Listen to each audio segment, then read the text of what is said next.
여러분 안녕하십니까? 정철진의 머니 예보 시간입니다. 저는 이 경제 칼럼니스트 정철진이고요. 오늘 이 시간에는 이 코로나19 사태와 원달러 환율에 대한 이야기를 나눠보도록 하겠습니다.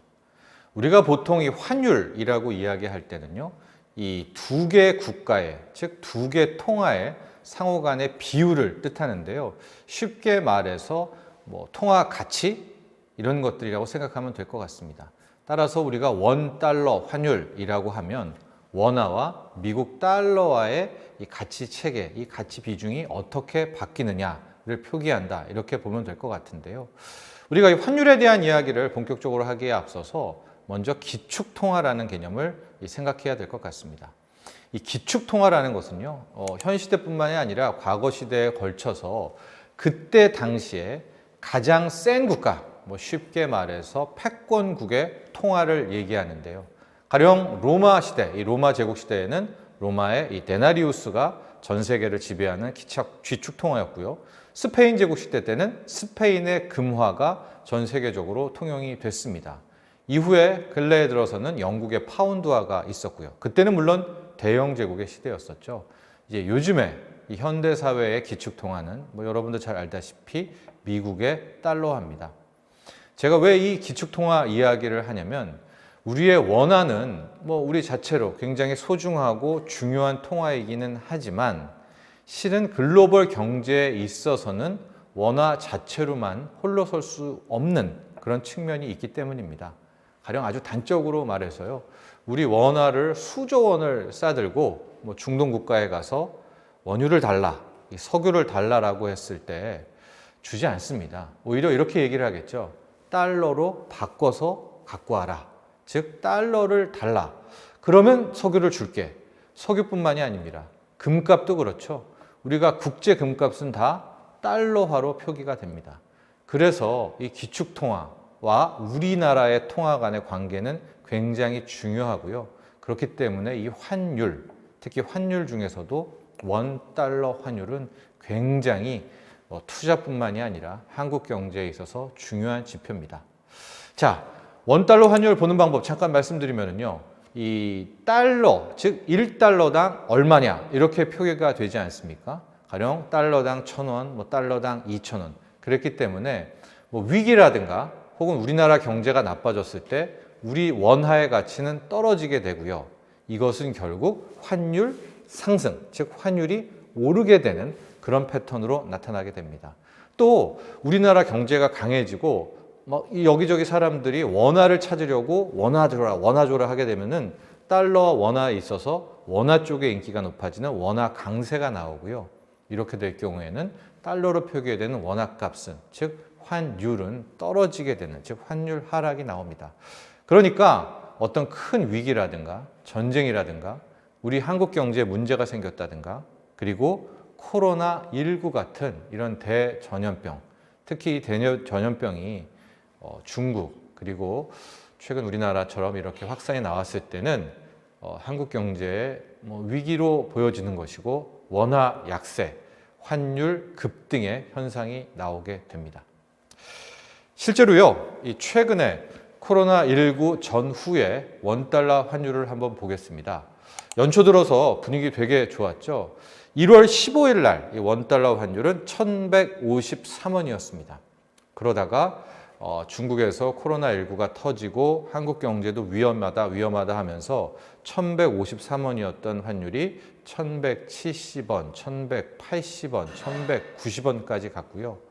이후에 이 코로나19가 우리 국내에서 31번째 확진자 이후 지역사회 감염으로 바뀌게 되면서 환율은 그대로 폭등해 버립니다. 1,210원, 1,220원을 훌쩍 뛰어넘으면서 2월 말 현재 일단 원달러 환율은 1,210원, 1,220원에서 움직이고 있습니다. 그러니까 불과 한 달도 안 돼서 1,153원에서 1,220원, 즉 6% 넘게, 6% 가까이 환율은 오른 것이고요. 그만큼 원화의 가치는 떨어지는 원화 약세가 나왔다. 이렇게 보면 되겠습니다. 이 환율에 관해서는요, 우리 한국 경제, 특히 우리나라 국민들은 일종의 트라우마를 갖고 있습니다. 왜냐하면 어떤 경제 위기라든가 뭐 이런 대전염병 혹은 뭐 일본의 큰 지진 이런 천재지변 같은 것이 일어났을 때는 항상 원화에 대한 수요는 떨어지는, 즉 원화 약세, 달러 강세, 환율 급등 이런 모습이 나왔는데요. 과거 사례를 한번 볼까요? 가장 최근에 있었던 경제 위기, 바로 2008년 말 터졌던 이 글로벌, 미국발 서프라임 모기지 사태, 세계 금융 위기인데요. 그때 당시에도 역시 마찬가지였습니다. 원화의 가치는 뚝뚝 떨어지는 원화 약세가 나와서 2009년 3월 원달러 환율은 1,573원, 역외에서는 1,600원대까지 치솟는 그런 모습이 나왔습니다. 지금이 1,200원인데 2008년, 2009년에 1,600원까지 갔었다. 참 그만큼의 어떤 위기를 느낄 수가 있을 텐데요. 실은 이것은 그 전에, 즉 1997년 IMF 외환위기보다는 덜했습니다. 이 97년, 98년으로 넘어오는 IMF 외환위기 당시의 원달러 환율은 이 장중에 1930원도 넘었고요. 역외에서는 원달러 환율이 1달러당 2,000원 가까이 치솟게 되는 그야말로 원화 가치의 폭락을 경험했던 그런 상황이 있었죠. 자, 이렇게 되니까요. 코로나19 사태 빠르게 안정되면 좋겠지만 자칫 이 코로나19의 확진 추세가 특히 중국과 함께 우리나라에서 이 확진자 수의 증가 추세가 3월, 4월, 5월까지 이어질 경우에는 그야말로 큰 충격을 받을 수밖에 없겠죠. 그렇게 된다면 당연히 과거의 똑같은 위기 패턴처럼 원화의 가치는 떨어지고 달러의 가치는 오르고 환율은 결과적으로 상승하게 되는 패턴이 나올 수가 있고, 아마도 일본 투자자라든가 국민들 사이에서는 이렇게 되니까 이참에 달러를 좀 더 사야 되는 것 아닌가라고 해서 이 달러 투자에 대한 관심이 최근에 급격히 높아지는 것을 확인할 수 있습니다. 자, 그렇다면 현재 우리 일반인들이 달러를 좀 달러 투자라는 말이 좀 그런데요. 달러를 가질 수 있는 방법들은 어떤 것들이 있을까? 크게 세 가지 정도를 생각해 보시면 됩니다. 첫 번째는 아주 쉬운 방법입니다. 내가 갖고 있는 원화를 현재 환율에 맞춰서 은행에 가서 환전해서 달러를 찾아와서요. 그 달러를 집안에 금고에다 넣어두는 방법이 있겠고요. 두 번째는 은행에 찾아가서 달러 외화 예금을 드는 겁니다. 이제 가서 달러 통장을 만들고 싶다라고 하면 이렇게 저렇게 절차를 거쳐서 이제 내가 원화를 100만 원 넣으면 그날의 환율에 따라서 달러를 바꿔서 그 통장에는 달러로 들어가게 되는데요. 이것도 일종의 내가 저금을 하게 되는 거니까 이자를 주게 되겠죠.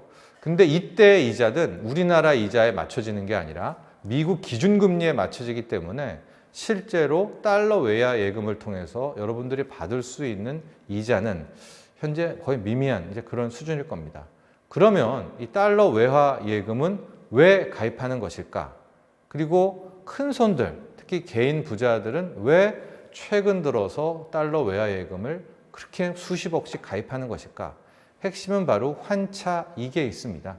쉽게 말해서 지금 원화를 바꿔서 달러로 내 통장에 10,000달러, 100,000달러를 채워두게 될 경우 그래서는 안 되겠지만 만에 하나 코로나19 사태가 장기화되면서 달러 가치는 계속 오르고 원화 가치는 계속 떨어지고 환율이 오르게 된다면 이 내 통장에 있는 달러를 나중에 원화로 바꿨을 때는 100만 원 입금했다면 이게 최악의 110만 원, 120만 원, 10% 만약에 원화 가치가 떨어지면 110만 원을 찾게 되겠죠.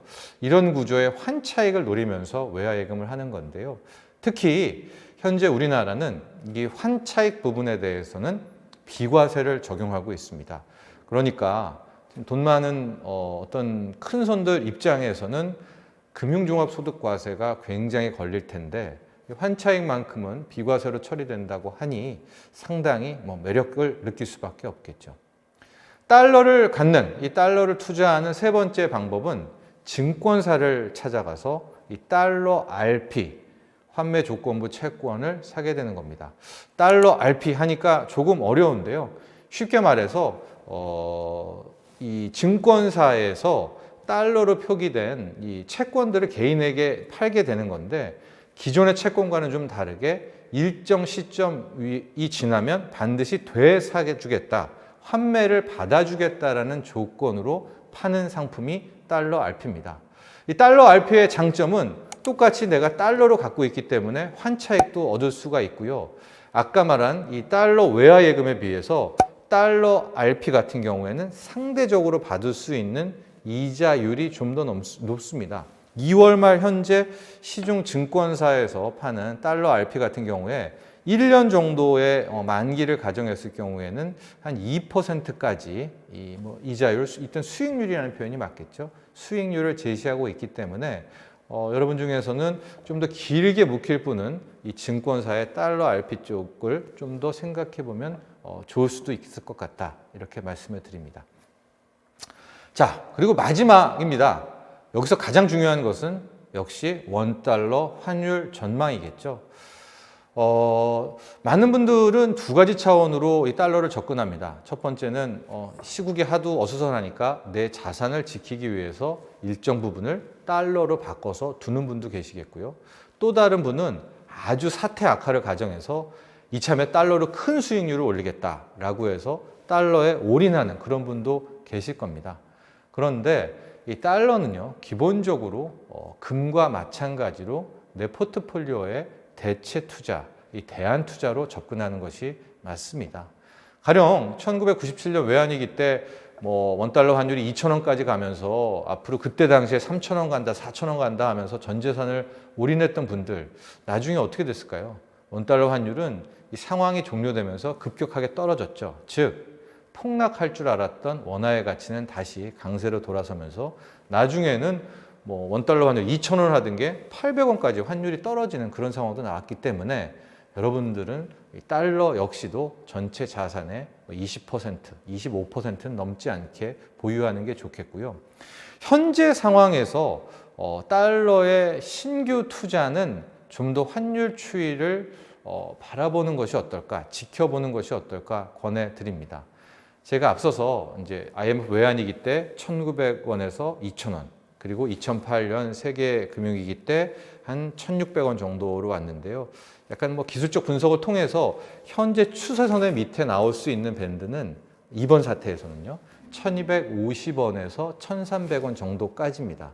따라서 이미 들어가신 분들, 이미 상당 부분 달러 투자를 작년이나 그 이전에 했던 분들은 1,250원에서 1,300원 이 바운더리에서는 한번 차익 실현에 대한 고민도 좀 해보시면서 접근하시는 게 좋고요. 결과적으로 만에 하나 원달러 환율이 1,300원을 돌파하느냐 마느냐가 중요한 기준선이 될 것 같습니다.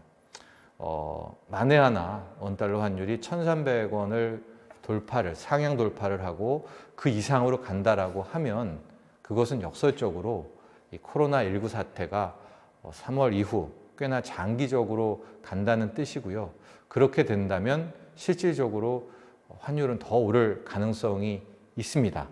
다만 코로나19가 잡히는 그 순간부터 다시 원달러 환율은 급격하게 떨어질 수 있는 그런 변동성이 있기 때문에 일단 기존의 투자자들도 1,250원에서 1,300원 선에서는 한 번에 차익 실현을 고민해 보시고, 지금 막 들어가시려는 분들은 아직은 좀 위험한 차원이 있습니다. 그렇기 때문에 지금 새롭게 들어가실 분들은 우선 아주 조금 달러 비중을 갖는다든가, 혹은 코로나19 사태의 추이를 보고 들어가신다거나, 혹은 환율 부분에서 원달러 환율이 1,300원을 완전히 깨고 치솟는, 즉 원화 초약세가 나오는지를 확인하고 들어가시는 것도 일종의 좋은 투자 전략이 될 수 있다는 점을 말씀드립니다.